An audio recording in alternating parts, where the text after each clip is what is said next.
appreciate it. All right, let's bring in our distinguished panel. They're going to be with us throughout the hour. They may be here for days. We will remain on the air until we get that final vote that Mr. Schock talked about. Here's CNBC contributor Keith Boykin. He's former Clinton White House aide, and boy, is he having fun tonight watching Republicans. And we welcome back Heather Higgins, President and CEO of the Independent Women's Voice. Heather Higgins, is this good or bad bill, Plan B? It is the best that Boehner can do in an awful situation that he's in. And he's in an awful situation for a variety of reasons, not least of which is poor messaging on the growth message. The average citizen just thinks that this is about keeping tax rates low for rich people and that Republicans don't care about the middle class. They don't understand that tax increases are really bad for growth, and what this whole debate ought to be about in terms of entitlement reform and keeping taxes low is growing the economy, because that's how you actually get out of this pickle. I want Keith to chime in this message. Just let me ask you this. Has John Boehner and the rest of them, Eric Cantor, haven't heard much from him throughout this whole thing. Paul Ryan, I guess yesterday, Paul Ryan, budget meister, vice presidential candidate, he finally came out and said he's in favor of Plan B. But all of them together, after the election whooping, is the Republican Party still looked at as the party of economic growth? The message you outlined, with which I basically agree, the Jack Kemp incentive message, keep tax rates low, flat tax, is the GOP lost that message? They certainly don't articulate it to the extent that we would like. They tend to leap right into the details and forget to frame the case. And you hear this all the time if you listen to talk radio, not the Republican talk radio, but anywhere else if they're reporting on a news event. And it's unfortunate, because really what the Republicans are about is helping those 23 million Americans who don't have a job get a job. And Obama spending more money, taking it out of the private sector into more government spending, is not the way to get us to 4% right, growth. even if it's just capping deductions, that money's gone from the private sector to the government. It's a great point. Keith Boykin, come back to you. You heard what Heather said. You heard what Congressman Schock said. What does this vote mean to President Obama? How do you see this? The Plan B vote? Yeah. I don't think it really means much, because it's not going to become the law. I don't think anybody here thinks it's going to become the law. I don't think anybody on the Hill thinks it's going to become the law. It's basically an exercise in the Republicans deciding that they have to put up a show of looking like they're serious. This may be the best that John Boehner can get. I agree with you on that, at least for today. But come December 31st, we're going to have an issue here, and somebody's got to blink. And this is not going to be the resolution to the problem. So I don't know what this vote really means for. All right, I want to come back to that political point. It's a very important one, but all right, to chew on all this, let's bring in our panel. Here now, CNBC contributor Keith Boykin, his former Clinton White House aide, and Heather Higgins, President and CEO of the Independent Women's Voice. Heather, very interesting that our congressman, at least one of them, wanted to know why the Republican Party is going through this Plan B exercise. That was conservative House member Jim Jordan. Why are they going through this? Well, one utterly sympathizes with his point of view. He had great legislation. He tried to bring it up again in a current form. The reason that they're going through it is that the Republican Party has essentially two pieces. It has the highly conservative, fiscally aware, economically deeply literate base that are members of Club for Growth and Freedom Works and the Tea Party, and they are really upset about the division of Americans into different classes. And they understand that once you start doing that, it's just a question of the George Bernard Shaw negotiation over how much are we going to be doing this. And so they understand that. But the problem that Boehner has is that he needs to call Obama's bluff.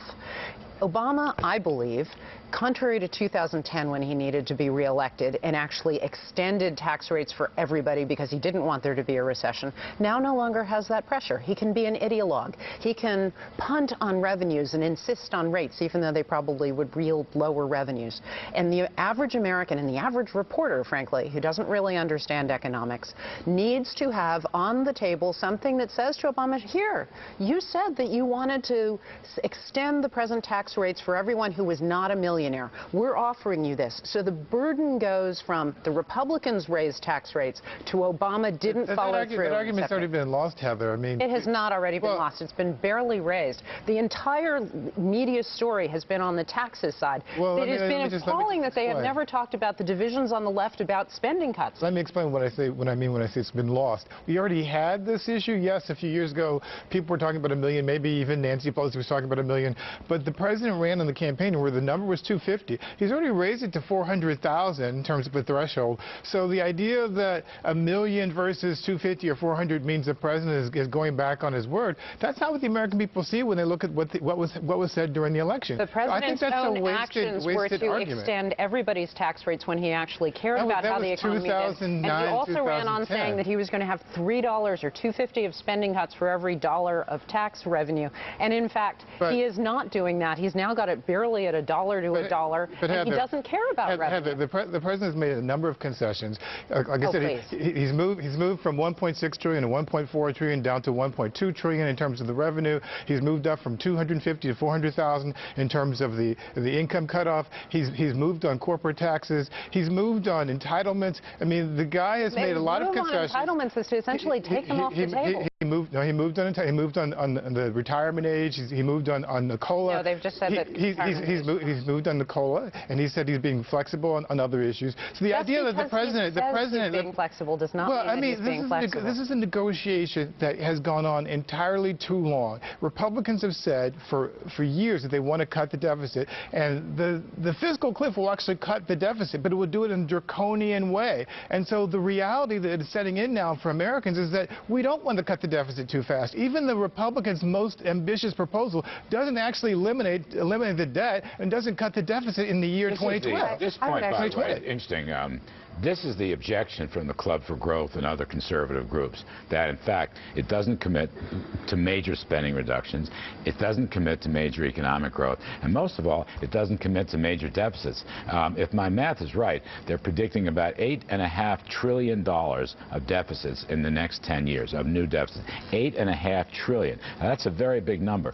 That's the source of Republican discontent among the conservatives. The Republicans are really upset that you are once again seeing playing out real tax increases now with hypothetical spending cuts later, eventually, maybe, that never happen.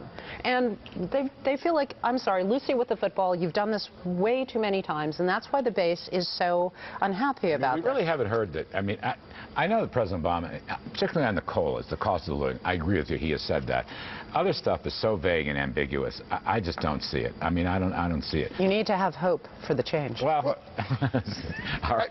Last one. Go ahead, before we cut out. Yeah, I just think you have... Is the president going to cut spending? That's what really the issue is. Will he cut spending? Real spending now cuts, not hypothetical eventual future cuts. Real quick. Yes, he will, but the reality is that none of the spending cuts that anybody's talking about are really serious, because if you really want to cut the deficit, you're going to have to really cut Medicare and Social Security, and those are two things that the Republicans and Democrats both want to touch. Hold that thought. We've got some breaking news. Of course, we're keeping a close watch on Capitol Hill, and we do have some more breaking news. I've just learned that Speaker Boehner is about to call a special Republican caucus in less than 10 minutes. Right now, the House has just gone into an unexpected recess, and our own John Harwood says this could mean the Republicans just don't have the votes to pass Boehner's bill. Our live coverage on this breaking story continues right after the break. Please stay with us.